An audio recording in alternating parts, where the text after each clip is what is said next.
The GoPro, possibly one of the most famous cameras in the world right now and one of the most ubiquitous. In fact, the name has become so all-encompassing that it's become almost a catch-all to generically describe any action camera, much in the same way that Hoover became synonymous as a reference to all vacuum cleaners. When it comes to getting the best performance out of these cameras, there's one man who has become somewhat known as a GoPro guru, and rightly so. His name is Abe Kislevitz, and you won't be at all surprised to learn that he works for GoPro itself, and he's often responsible for both shooting and editing some of the amazing sizzle reel footage that you see in GoPro's launch videos. We caught up with Abe to talk about everything GoPro and what the future might hold for action cameras in general.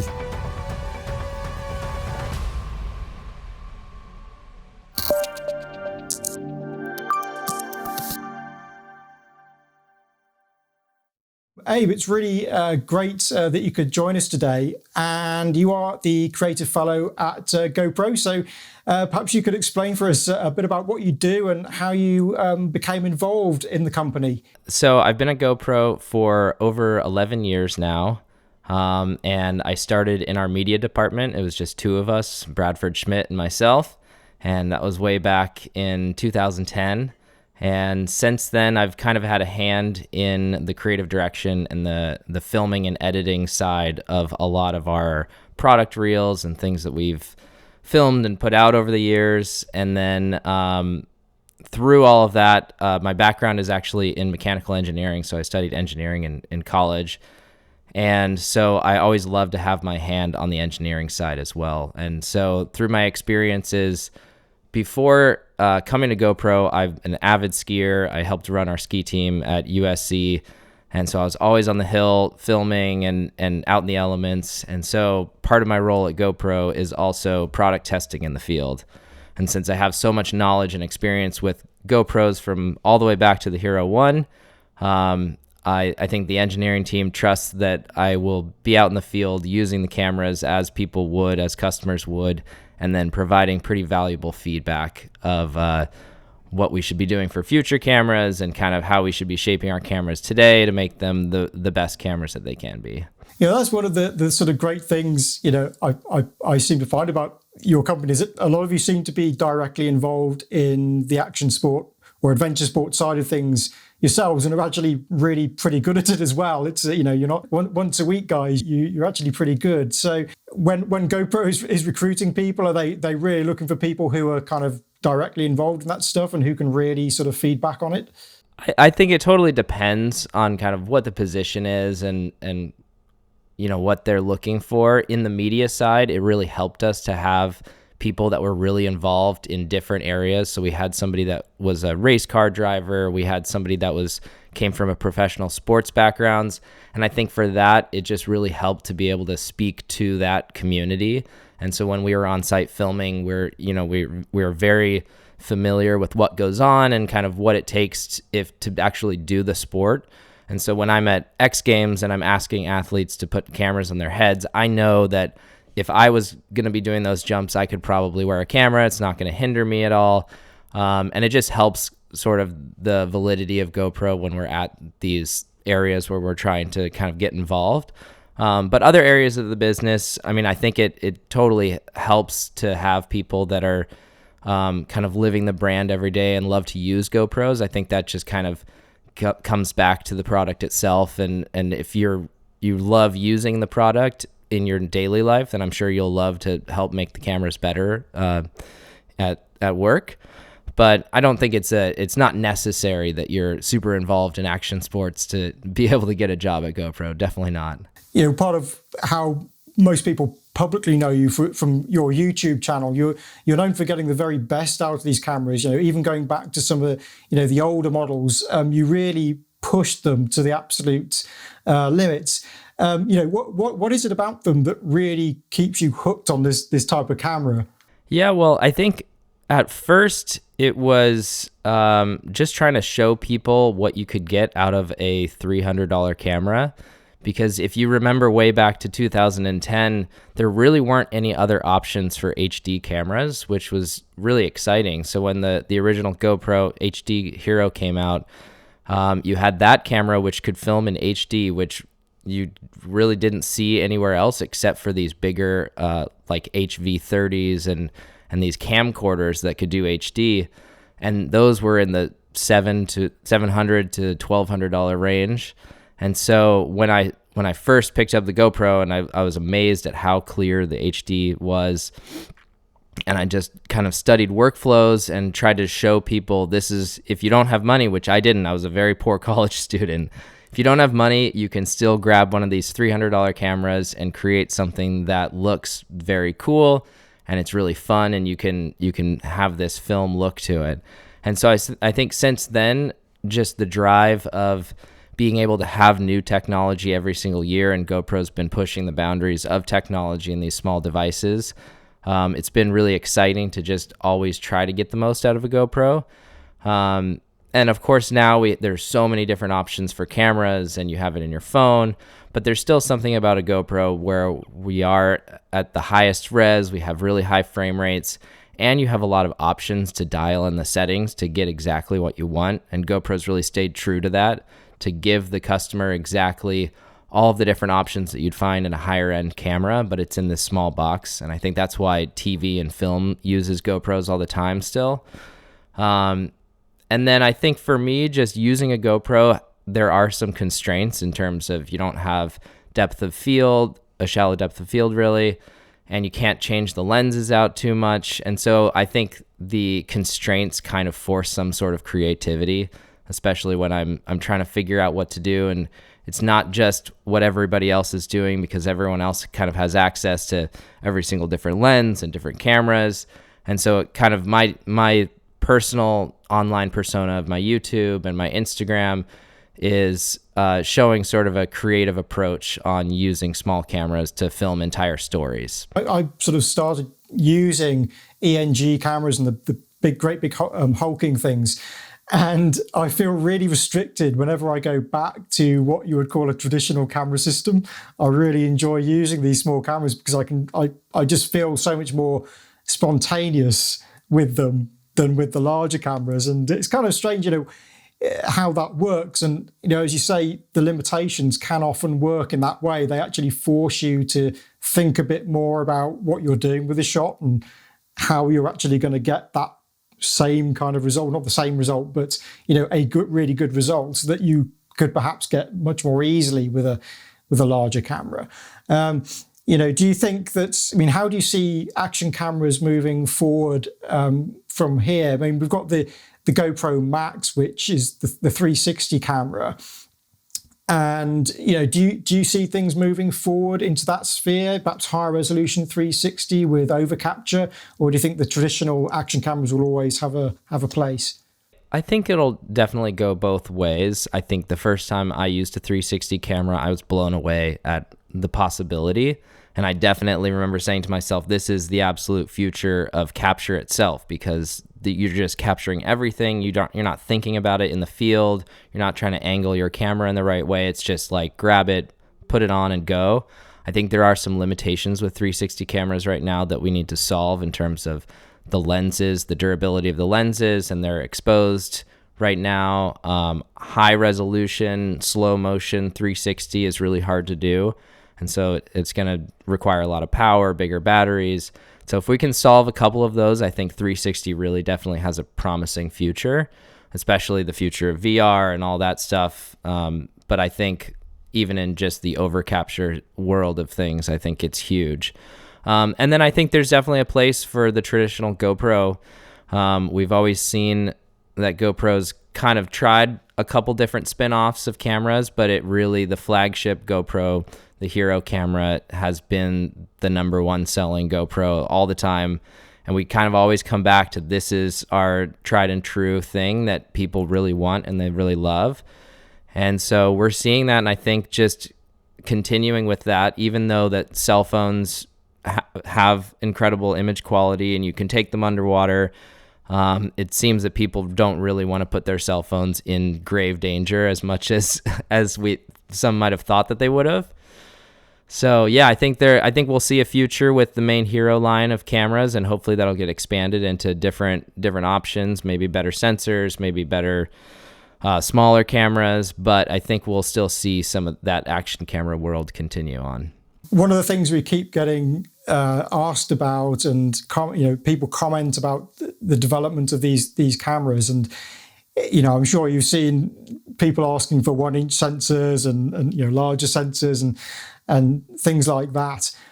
My opinion has always been that technology will move things forward, in that smaller sensors are not a bad thing. They're a really good thing for action cameras. And I think things like depth sensing will add much more in the future. You've got the iPhone at the moment with the ability to create the depth of field separation with the iPhone 13 with its cinema mode. Do you think this kind of thing is going to move forward into action cameras and sort of mitigate somewhat people's desire to have huge sensors just for that depth of field all the time?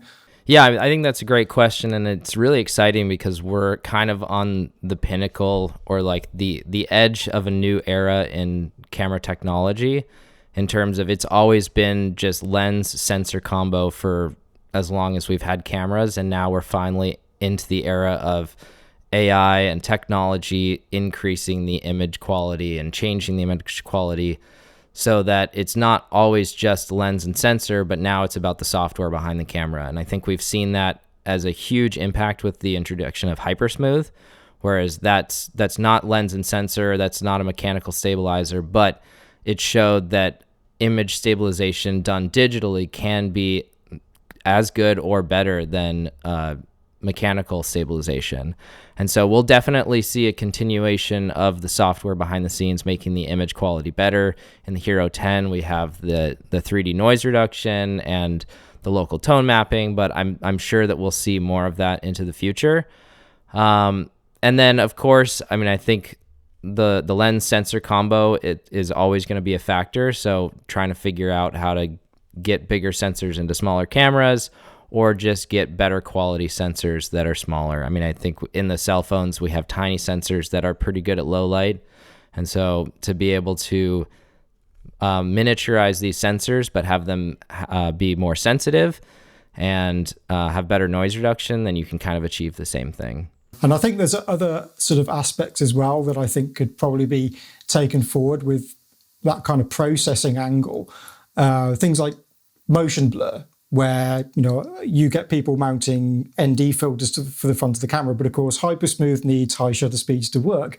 So I think it'll be really interesting to see if in the future we have a system whereby the shutter angle is dialed in after the fact, so the camera actually applies that motion blur that you want after it's performed the stabilization. Do you think that is something that that might be a possibility? So I think that's definitely possible. If judging by what they're able to do with Hypersmooth, I think what direction the camera's moving, you'd have smart object finding in the image itself, and then knowing where the objects are moving in relation to the others. I think it's definitely possible.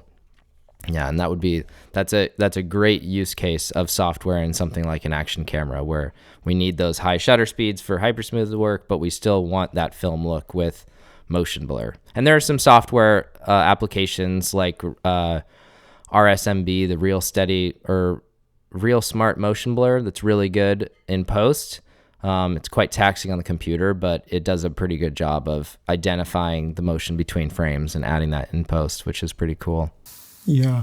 And, people, when they ask for these features, I think I think there's possibly a little bit of a lack of understanding about the kind of balance that manufacturers and developers are always having to play between giving these features and, for example, the power usage and that kind of thing.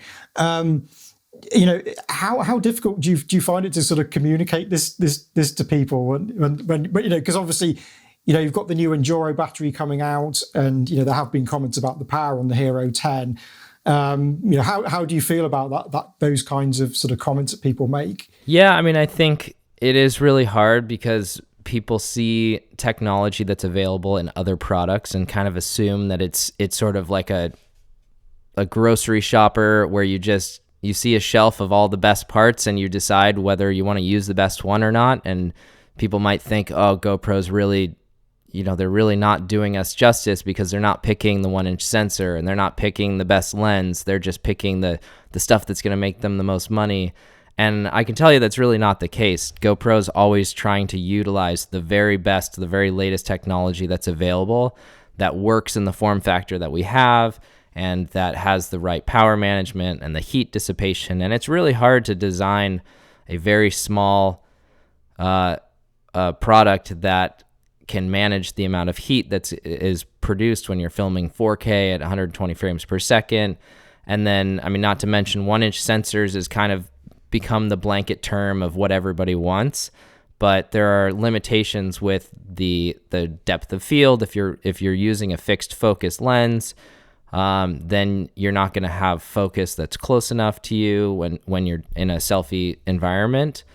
So it's really hard, and I think there are things where you could introduce something like a variable focus system.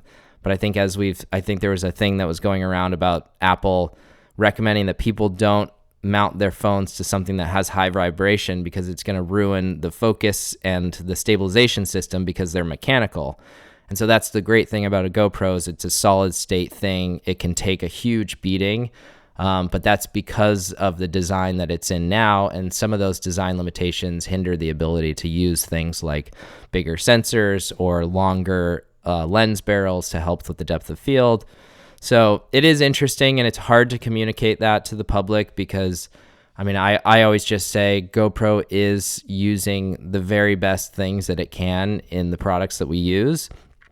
And they're doing everything that they can to make it work for low light and make it work for action and the heat dissipation and the power consumption. So rest assured, the engineers are doing their very best, and it's just, we're at the very forefront of technology, and it's an exciting place to be, but it's also a limiting place to be, because you can't just grab the very best things off of a shelf and make a perfect camera. It takes a lot of engineering know-how. I was thinking the other day, and I'm not sure if you're able to comment on this, but it did occur to me that Hypersmooth must be doing something a lot more than just panning the sensor, because you've obviously got the fisheye distortion on the lens, and if you just pan the sensor, you're going to get all kinds of distortion. So, it occurred to me that Hypersmooth must be doing some very, very clever stuff, which it would have to do very, very quickly in order to produce the result that it does as well as it does. And that's going to take a serious amount of processing power to do. Yeah, it's incredible. We have a whole software team in Paris that has been building all of those stabilization algorithms and stuff, and it is wild to me what it's able to do, knowing just the lens distortion, as you mentioned, the fact that the image is moving around on the sensor, so it has to de-warp the lens and then re-warp the lens, and it's doing multiple frames at one time. So it's really exciting stuff, and it's amazing that it's able to do that in camera. In terms of how GoPro users are using the camera, what kind of trends are you guys seeing, and how people are using the GoPro? That's a good question. It's definitely all over the place. I can't even begin to comprehend even just the amount of cameras that are sold every year. I think I have my own little visual bubble on the internet of what I see people using cameras for, but I'm sure there are vastly different areas where people either aren't uploading to the internet, they're just using them for their sake of using it and having for their own memories. But I think travel was a big one that we were seeing a lot of people use, especially before the pandemic. And that was kind of a huge area of focus for us, where we were realizing that it's not just action sports that people are using it, but travel was one of the biggest areas where people are, if they're going to go snorkeling or they're going to go hike a mountain, it's like they're going to bring their GoPro because it's the easy camera that they can bring and not worry about their phone and that kind of thing. Apart from that, I think we're seeing a resurgence in the action sports world. For a while there, GoPro was kind of going after sort of main consumer markets everywhere. This was like way back a couple years.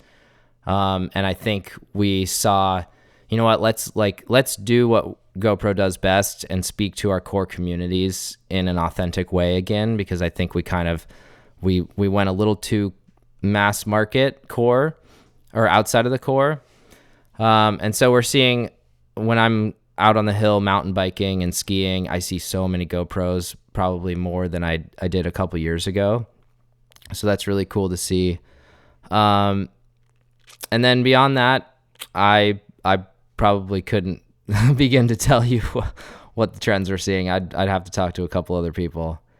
It's quite incredible how wide and varied I see them being used, because the adventure sports thing is one aspect, but the professional sphere has really branched out. We've seen them used on feature films, but as well as that, the athletes themselves could be considered professional video producers, because it is how they disseminate what they're doing and what they're getting up to, and promoting the sports and the manufacturers that they're involved in.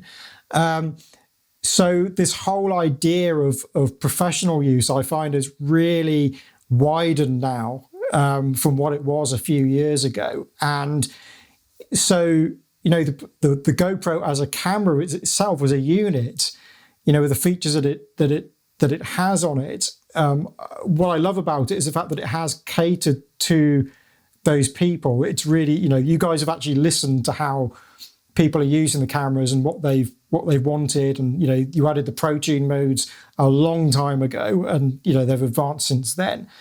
How do you sort of see the camera in terms of when you're thinking about features to offer, balancing them out between the professional users who might only use, who might be on the minority of users, compared to, say, people who are going out on their adventure weekends? How do you sort of balance out choosing those features that might suit the professionals versus the guys who just want to click and record and that's it? Yeah, that's a great question. And I think more often than not, it's just a user interface question. We have a whole UX team that's really great about trying different things and seeing what's going to work and what's confusing. But luckily, and for me, who I love to have as many options as possible, I'd give me a switch for every single thing. But I think GoPro's been really great about keeping all of that in the camera. And we've just been looking at ways of simplifying the user interface to make it either hidden for certain things or experimenting with user interfaces that are mostly for the beginner, but then you can always access the full settings areas. So it's just kind of just a user interface question to make the camera easier to use straight out of the box. And we added the things like presets. So those are all kind of preset into the video settings and the photo settings, so you can just grab and go and press those. But I think we have an opportunity to make it even easier to use, because it is a little daunting to see all of those settings. And so we've definitely been looking at that.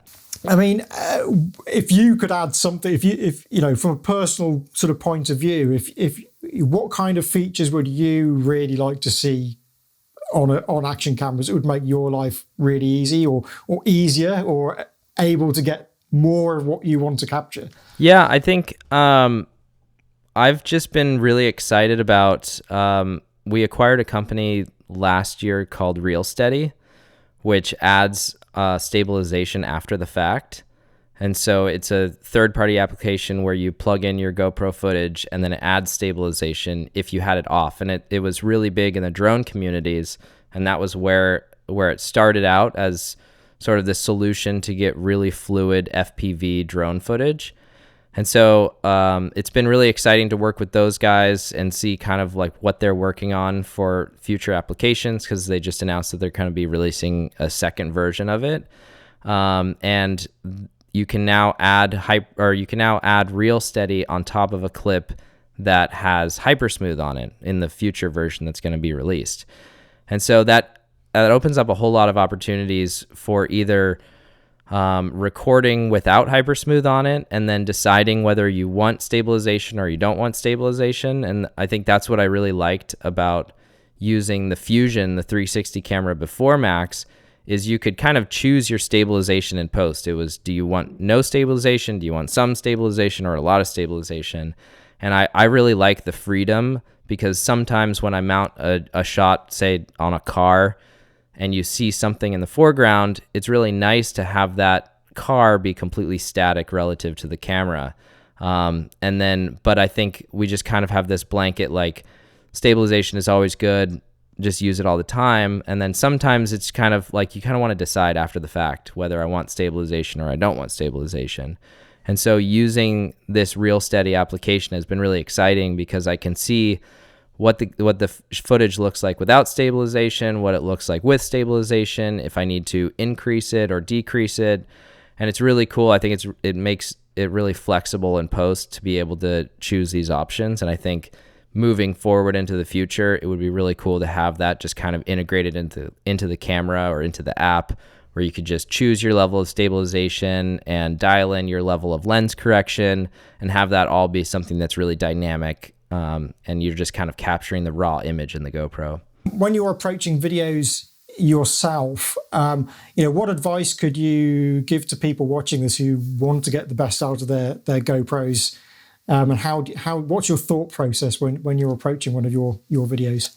For me, and the way that I sort of saw this question was, if I'm filming for my personal stuff, whether it's YouTube or Instagram, I definitely always try to think about what's my ultimate aspect ratio that I'm going to be editing to. Unfortunately, we have this world where half of content is in widescreen and half of content is in vertical for phones. And it really pains me to film in widescreen and then crop a vertical out of a widescreen, because the entire ethos of GoPro is the immersion of the shot. And the wider that your field of view, the more immersive your content is going to appear. And so I really try to retain that super wide angle view for all of the stuff that I'm creating on a GoPro, because that's kind of the signature GoPro look, and that's how I capture all of the activities that I do. So I definitely, if I know that I'm going to Instagram stories or a reel or a TikTok, then I'll film the camera in the vertical orientation.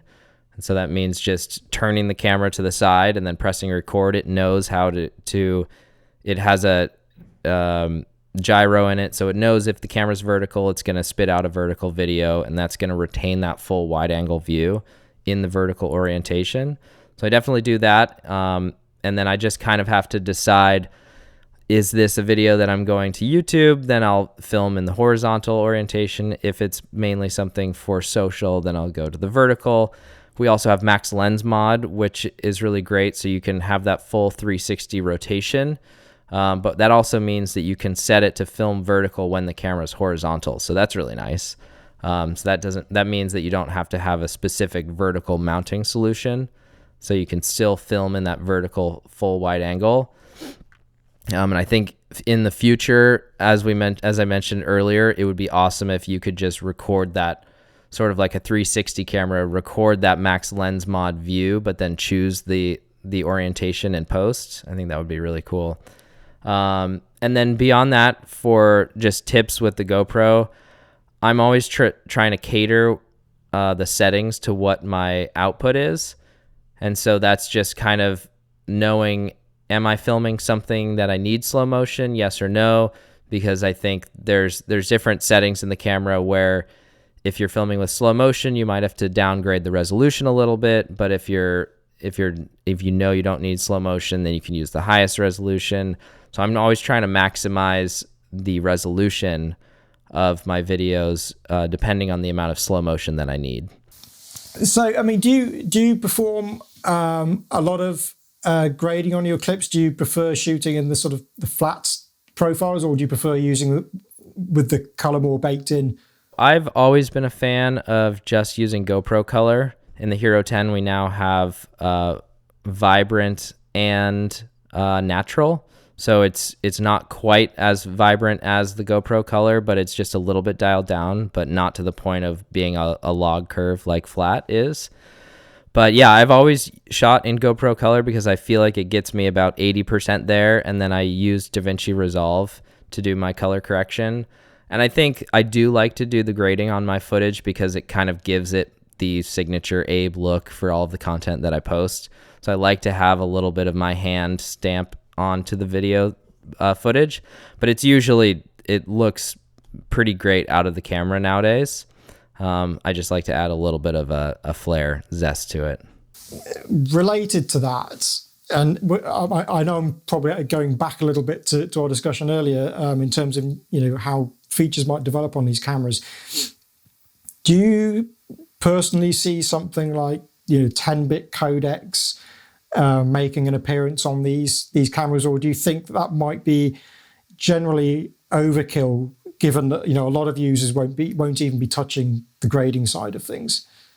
Yeah, I think that we are definitely going to go where the market goes, because it's, again, you want to have the same features that other cameras are having and what people in the industry are seeing as kind of the standard.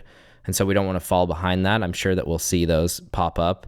It is a little bit interesting, because then you start to get into kind of what the camera is capable of just on a hardware level, and whether it's actually worth it to provide those things, whether you're going to actually get that dynamic range out of the camera or not. And so you don't want to kind of give false expectations where we're going to give this thing this 10-bit and it's going to have HDR recording, but then does that mean you're going to get more dynamic range out of the camera, or maybe the sensor's already at its limits for what we're creating? But yeah, I think we'll see those eventually. As you say, there are limitations on sensors and, you know, noise performance and all that kind of thing that sometimes I don't think a lot of people realize that sometimes you can have a really good codec, but there is a limitation on things. Dynamic range in a sensor is kind of a subjective thing, and it's not always straightforward to what people might think it is. So, you know, it is quite complicated. Yeah, just because you have the availability to film in 13 stops of dynamic range doesn't mean that you're going to get 13 stops of dynamic range. So it's a tricky thing to explain to the public that might not really know what's happening under the hood of the cameras. That's probably a good point at which to wrap this up. You know, I'd like to thank you for giving your time, Abe. It's much appreciated. And obviously, anyone watching this who wants to see the videos that you've produced, they can go to your YouTube channel, and there will be a link below. And also they can go to your website, abekislevitz.com, and there are some absolutely fantastic tips there for how to set up your GoPro and how to get the best settings for all kind of different use scenarios. So I'd like to thank you once again, Abe. That's been absolutely fantastic. Thank you so much for having me. I always love chatting about GoPro stuff. And yes, I definitely have some resources for all of the different GoPros on my website. Feel free to hop over there. I'm most active on Instagram, so if you do want to ask me a question, just hop onto my Instagram. It's at Abe Kislevitz, and shoot me a DM. I'm always happy to help out with some GoPro stuff. So thanks for having me. It's been fun.